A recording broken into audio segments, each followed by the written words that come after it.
Welcome to the module on basics of material testing. Today we will be discussing about the aggregate crushing value test. This test is conducted as per IS 2386 part 4. In this we will be detailing about the procedures and what is the significance of aggregate crushing test values. What is aggregate crushing value test? Aggregate crushing value test on coarse aggregate gives a relative measure of the resistance of an aggregate crushing under the gradually applied compressive loads. Aggregate crushing value is a numerical index of the strength of the aggregates and is used in the selection of aggregates for construction of roads and pavements. The purpose of aggregate crushing value test is the strength of the coarse aggregate is assessed by aggregates crushing value test. The aggregate crushing value provides a relative measure of resistance to crushing under a gradually applied compressive loads. To achieve a high quality of pavement, aggregate possessing low aggregate crushing value is normally preferred. So, the basic purpose of conducting a crushing value test is to make sure the selection of the aggregate is right and will add value to the durability of the wearing courses or the surface courses of the pavements to be used for. The apparatus required for conducting the aggregate crushing value test are a 15 cm diameter open-ended steel cylinder with plunger and base plate of the general form and the dimensions as shown in the next slides. The surface in contact with the aggregate shall be machined and case hardened or otherwise treated so as to have a diamond VH pyramid hardness number of not less than 650 VH. This is the typical diagram of or the specification of the aggregate crushing value test apparatus. You need to have cylinders with an internal diameter of 152 plus minus 0.5 for 150 cylinders and 77 plus minus 0.5 for 75 cylinder. The height will be 130 to 140 or 70 to 80 for different types of aggregates, and the wall thickness is not less than 16 millimeters for 150 cylinders and not less than 8 millimeters for 75 cylinders. The plungers again we have a dimension or a diameter of the piston around 150 plus minus 0.5 when 150 cylinder is used, and it is 75 plus minus 0.5 when 75 cylinder is used. The diameter of the stem is around 100 to 150 and 50 to 75 for respective cylinders. The height of the piston should be 100 to 115 or 65 to 75 when 75 cylinder is used.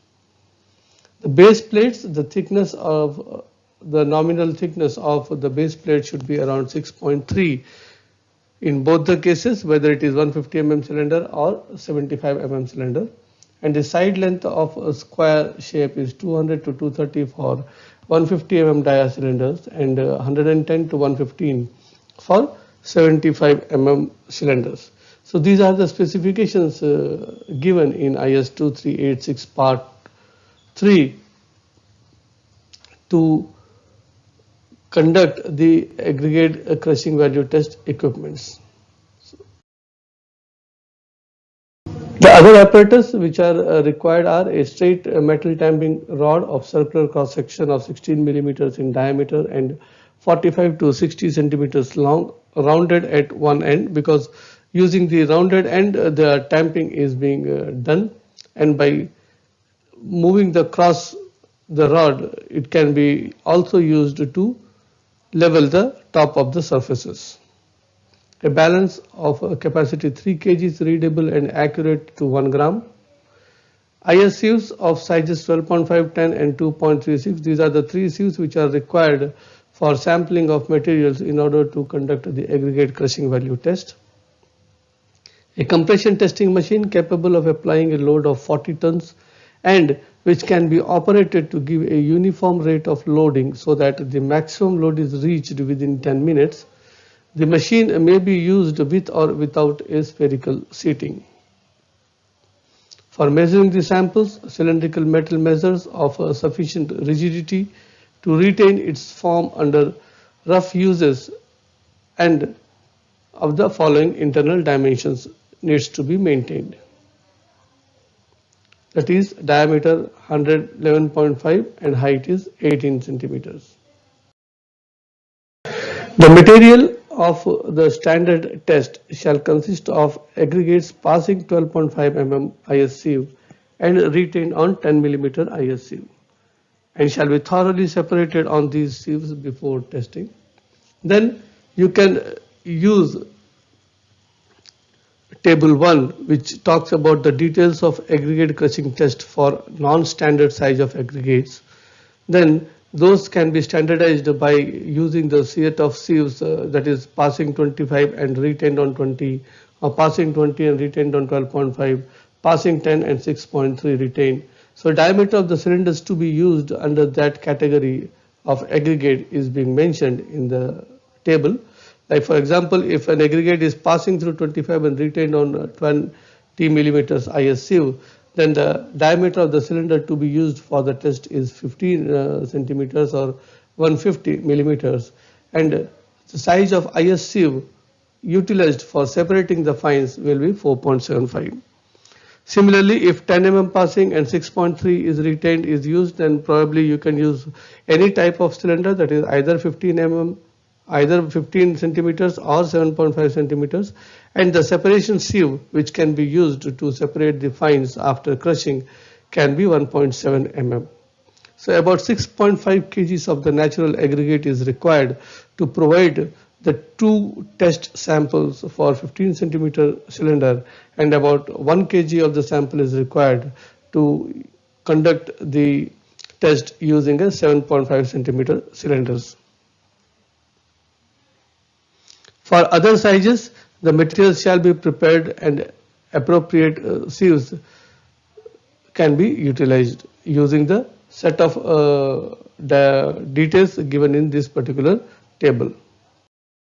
The aggregate shall be tested in a surface dry conditions. If dried by heating, the period of drying shall not exceed 4 hours. The temperature shall be 100 to 110 degrees, and the aggregate shall be cooled to room temperature before testing.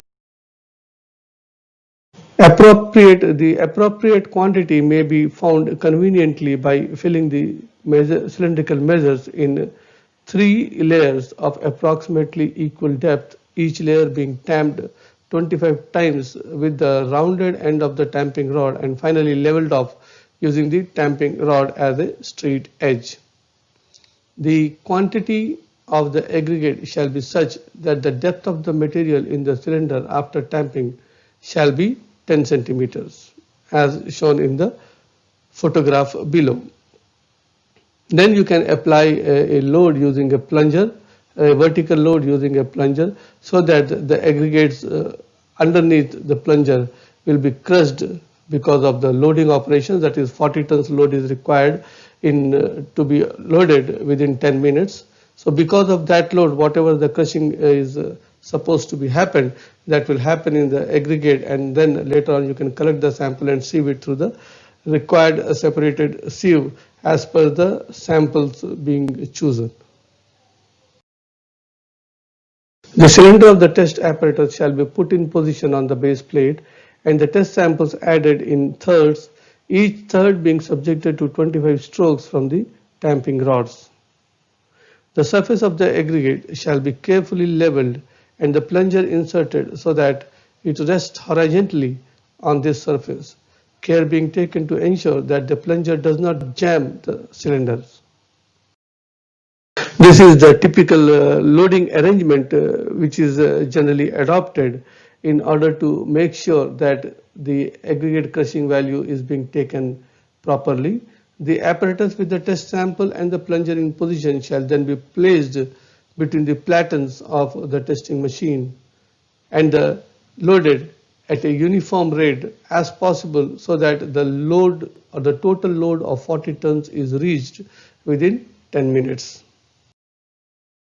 The load shall be released and the whole of the material removed from the cylinder and sieved on a 2.36 mm IS sieve for the standard test, or else you can use the appropriate separated sieve as discussed in the previous slides using the table 1.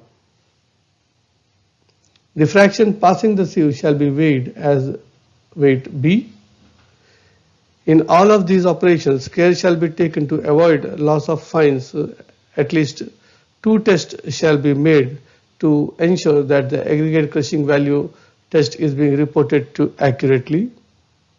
About 6.5 kg of natural aggregates required to provide the 2 test samples for 15 centimeter cylinders, or about 1 kg of the sample is required to conduct the test using 7.5 centimeter cylinder.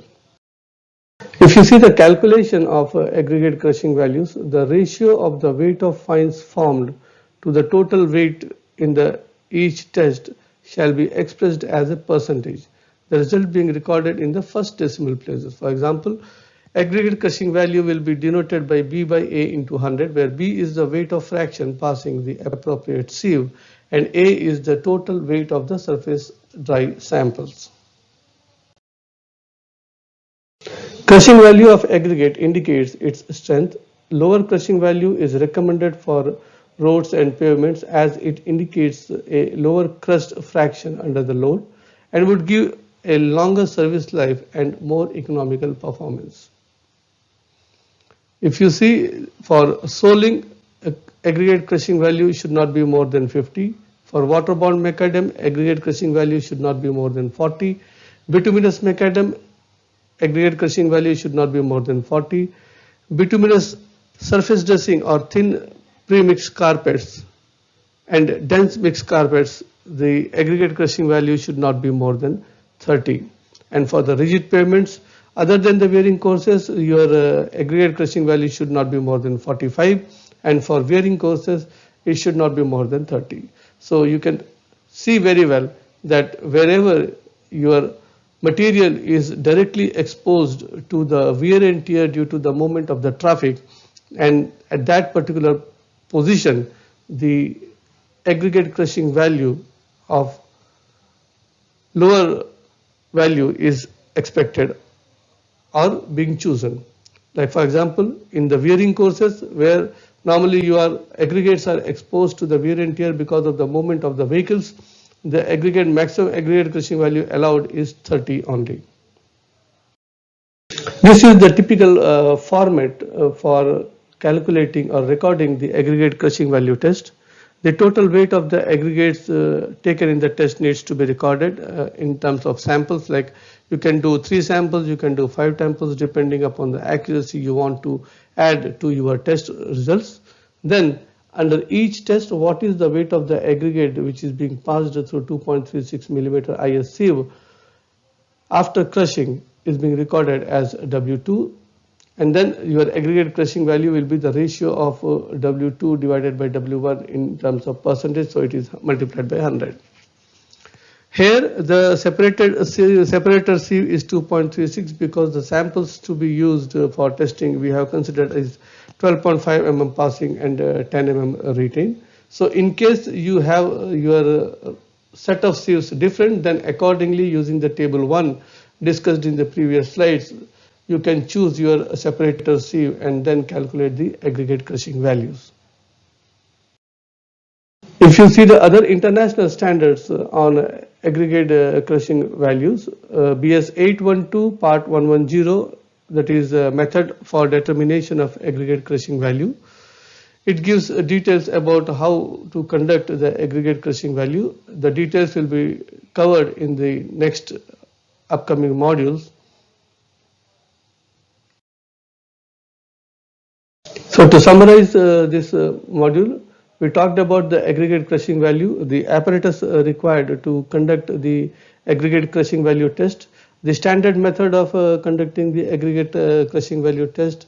Also, we have discussed about the variation if there is a change in the samples, if there is a change in the size of the materials, then what difference or what changes could be done, and which type of mold, whether it is a 150 dia mold or 75 mm dia mold, shall be used to conduct the aggregate crushing value test, and then accordingly you can choose the sieve which is being separating the fines after the crushing.